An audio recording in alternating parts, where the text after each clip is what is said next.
चलिए नमस्कार। दिवाली की छुट्टियों के बाद में आज स्कूल खुला है तो सबने बढ़िया से दिवाली मनाई होगी, एंजॉय करा सबने? नहीं सर, देखो एंजॉय करने का भी एक तरीका होता है। जरूरी नहीं है कि आप पटाखे फोड़ रहे हैं खुशी मनाने के लिए, आप एंजॉय मन से कर सकते हैं। और आने वाला जो जीवन है और जो तौर तरीके हैं वो सिर्फ अपनी लाइफ को जीने के तरीके आने वाले हैं। अभी एक नया ट्रेंड, दो चीजों को ट्रेंड मैंने देखा इस लॉकडाउन के बाद में, जो लोगों ने घर में डेवलप किया, लोगों को आदत पड़ गई। मैंने एक छोटे से बच्चे को देखा, हरियाणा का था, 10th क्लास का बच्चा। उसने अपने घर की छत पे ना सब्जियां उगा ली, ये 7-8 महीने पूरी।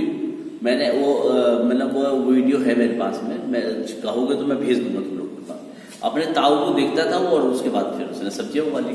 तो अब इस समय वर्तमान में जो परिस्थितियां बन गई, चारों तरफ माहौल बन गया है, ऐसी परिस्थिति पे हमें आत्मनिर्भर बनने की जो बात हो रही है ना, तो वो आत्मनिर्भर बनने का मतलब यही है कि भैया अपना खाना अपना कमाना, सब्जियां अपने घरों में उगाओ, जिससे ऑर्गेनिक खेती है ना। जो आज का जो सब्जी आ रही है ना मार्केट में, वो पेस्टिसाइड का इतना जहर है। और रोटी, आप देखोगे कि रोटी खाने के बाद में ये जलन होने लगी है। अब ध्यान से देखना, ध्यान से महसूस करना इस बात को कि जैसे ही आप रोटी खाते हो तो यहाँ जलन होने लगी है। गेहूं के आटे की जो रोटियां हैं, क्यों होने लगी है? क्योंकि वो गेहूं अब आपके उस दृष्टिकोण से उस लेवल का नहीं बचा। इतना सारा यूरिया और पेस्टिसाइड डाल डाल के उसे जहरीला बना दिया हमने। और ऐसे में लोगों ने क्या करा, अपने घरों में सब्जी उगाना। जब कर्फ्यू लग गया था, एक तरीके से लॉकडाउन में पूरी तरह से कर्फ्यू लग गया था, तो सब्जी वाला भी बाहर से ला रहा नहीं ला रहा, पैसे है नहीं है, तो जब अपनी सब्जी उगा लोगे तो बाहर से खरीदनी नहीं पड़ने की, महंगी इतनी हो गई। तो रहना और खाना अपने तरीके से हम कर लो, है ना। और हमने भी मैंने तो इस लॉकडाउन के दौरान में भिंडी बोई, केले बोए, है, केले खाता रहा, खिलाता रहा, भिंडी भी, लहसुन, ये सब चीजें हम लोगों ने, तोरी और लौकी भी बोई हमने, पेठा भी बोया। तो अब मौसम जो इस समय है वो है आलू का, गाजर का, मूली का, मटर, सलजम का, मटर का, ये सब चीजें बो सकते हो आप। तो ये एक अच्छी बात है। और कोई इस एक्सपेरिमेंट को मेरे साथ करना चाहता तो मेरे पास में एक जगह है, हम लोग उसको उपयोग कर सकते हैं, है ना। तो हम उस जगह के साथ में उस जगह पर जाके एक्सपेरिमेंट कर सकते हैं। तो आजकल मैंने लहसुन बोया हुआ है, आजकल इस एक्सपेरिमेंट के तौर पर मैं मतलब रोज कुछ ना कुछ करता रहता हूँ अभी भी। तो मैं अपनी दिवाली, अपने त्योहार इस तरह से एंजॉय करता हूँ, खुश रहता हूँ, मस्त रहता हूँ। दुनिया में बहुत तनाव है, मत प्रॉब्लम में आओ, ठीक है, ये बहुत जरूरी है। चलिए अब हम बात करते हैं एक ऐसी गतिविधि की जो हर बालक को करनी चाहिए और नेशनल लेवल तक जा सकते हैं इसमें। और इसमें एक छोटा सा बालक एक बड़ा बाल वैज्ञानिक की तरह से, जैसे प्रॉपर वैज्ञानिक होता है उस तरह से काम कर सकता है कि वैज्ञानिक किस तरह से काम करते हैं, क्या उसका सिस्टम होता है, क्या इस तरह से बात करते हैं। चलिए तो आज हम बात कर लेते हैं, उस गतिविधि का नाम है LCS, national children science Congress. इसे कहते हैं राष्ट्रीय बाल विज्ञान कांग्रेस, ठीक है। अब इसमें क्या होता है, इस गतिविधि में यदि आपकी उम्र 10 से 17 साल के बीच में, तो आप इस गतिविधि का हिस्सा बन सकते हैं, 10 से 17 साल तक का।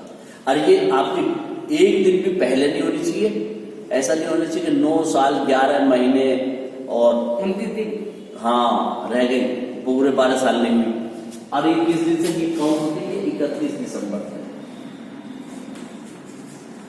ये 31 दिसंबर से काउंट होगी। तो 31 दिसंबर को, ये जो आने वाला दिसंबर है, 31 दिसंबर को यदि उम्र आपकी 10 साल से एक दिन कम न रह जाए और 17 साल से एक दिन फालतू न हो जाए, है ना। नहीं, मैं एक जनरल बात कह रहा हूं कि एक आध दिन का फर्क पड़ जाता ना एक आध बालक पे, तो क्या चल क्या फर्क पड़ रहा है, एक दिन फालतू तो, लेकिन वहां जाकर रिजेक्ट हो जाता है, ठीक है।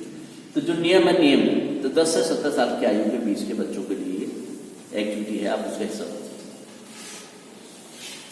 अब अगली बात सुनिए, अब आपको क्या करना है,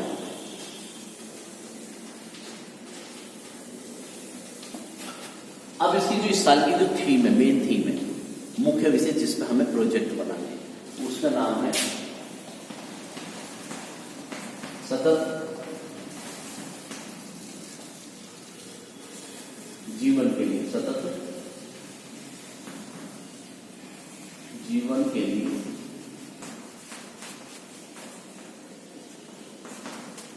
विज्ञान।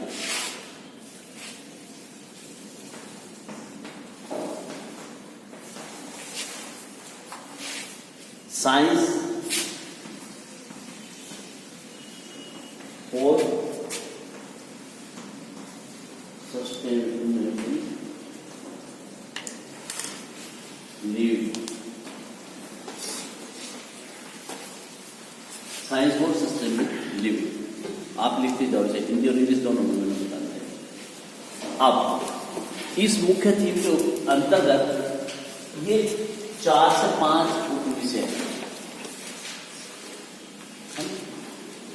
पहले अगर आप देखें तो पहले जो कोऑर्डिनेशन होता था, पहले 5 बच्चों का एक ग्रुप होता था, है ना, 5 बच्चों का एक ग्रुप मिलके काम करता था उस पर। लेकिन अब 1 बच्चा, 2 बच्चा, 3 बच्चा, 4 बच्चा, 5 बच्चा, इस तरीके से काम करता है। ठीक है, अब इस तरीके से 5 बच्चों के ग्रुप में अब एक अकेला भी ग्रुप बना सकता है, प्रोजेक्ट बना सकता है।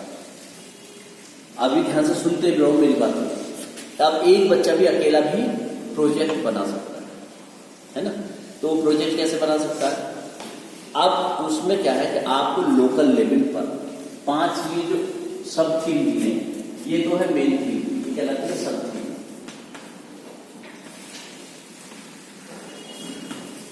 ये कहलाती है सब थीम, ठीक है। ये है मेन थीम, ठीक। ये थीम हो गया, ये सब थीम। तो इस सब थीम के तहत आप उसका हिस्सा बन सकते हैं। कैसे बनेंगे आप उसका हिस्सा? अब आप समझिए। सबसे पहले आपको अकेले एक प्रोजेक्ट की थीम टॉपिक सुनना है, जो आपको लगता है आप इन 5 में से किसी एक भी टॉपिक पर काम करें। पहला टॉपिक क्या है? इकोसिस्टम। इकोसिस्टम का मतलब पहले समझ लो, जैसे पारिस्थितिकी तंत्र।